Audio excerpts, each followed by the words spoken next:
físicamente más poderosas y más fogueadas, con más experiencia. Y llevaban 4 o 5 granadas que eran ni más ni menos que esferas de hierro rellenas de pólvora que lanzaban a mano mediante una mecha contra las tropas enemigas.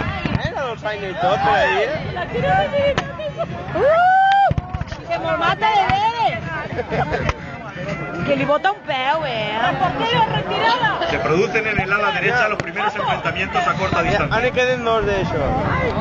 Están tragando fum esos chillos, tipo diferentes. Muchas veces los oficiales retenían el fuego hasta estar prácticamente a escasos 25-30 metros de las líneas del enemigo. Se decía, y de ahí viene la expresión, disparar cuando veáis el blanco de los ojos. Toma. Ahí daban. Los sargentos, colocados detrás de las filas con las alabardas, esas armas de asta que son similares a una lanza medieval, intentaban mantener el orden de sus tropas. Su función era evitar que sus propios hombres retrocedieran debido al pánico y al miedo. Mira, Garfio. El capitán Garfio es el Borbó. Ay, madre, eso. Fue caparrere. El primer ataque de la infantería aliada ha sido rechazado. Y vuelven ganando unos metros para reorganizarse y volver al ataque. Comienzan a caer los primeros hombres debido al fuego.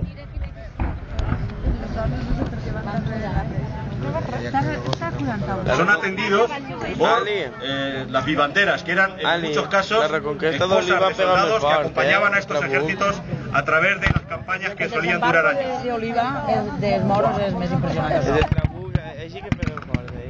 Los ejércitos del siglo XVIII atravesaban países enteros, calzados, sobre la infantería estamos hablando, los hombres a pie, calzados con zapatos de un solo pie, una sola horma para ambos pies, y con estos incómodos zapatos, pues en jornadas de 25 o 30 kilómetros diarios, atravesaban países enteros.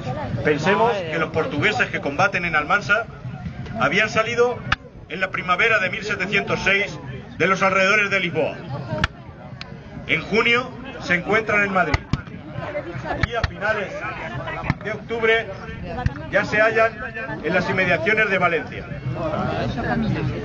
Pasado el invierno, repartidos entre Alicante y Valencia, el ejército aliado se vuelve a la marcha, vuelve a ponerse en marcha en los primeros días de abril, reorganizando su ejército en los alrededores de Fuente la Higuera para entrar de nuevo por el paso estratégico de Almansa, y su objetivo era volver a entrar en Madrid.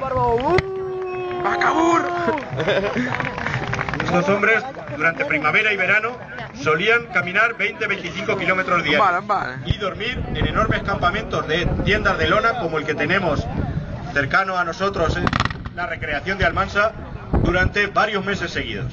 Ahí no espero que me pases ni res.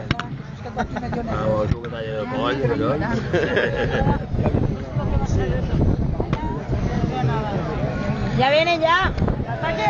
Ahora sí. Ese sí que pega. Mamá, Impresionante galopada de la caballería aliada que intenta contener el avance de la caballería de las dos coronas. ¡El reportero! ¡Que le van a dar! ¡A mi reportero!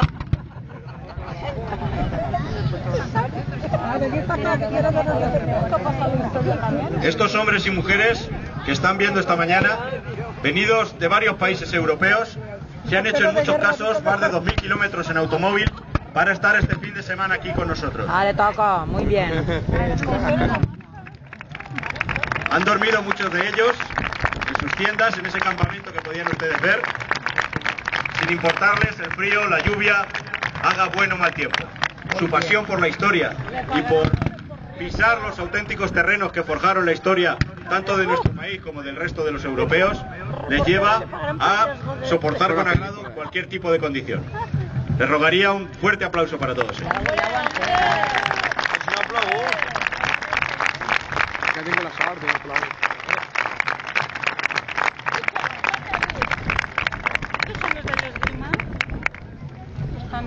ahí?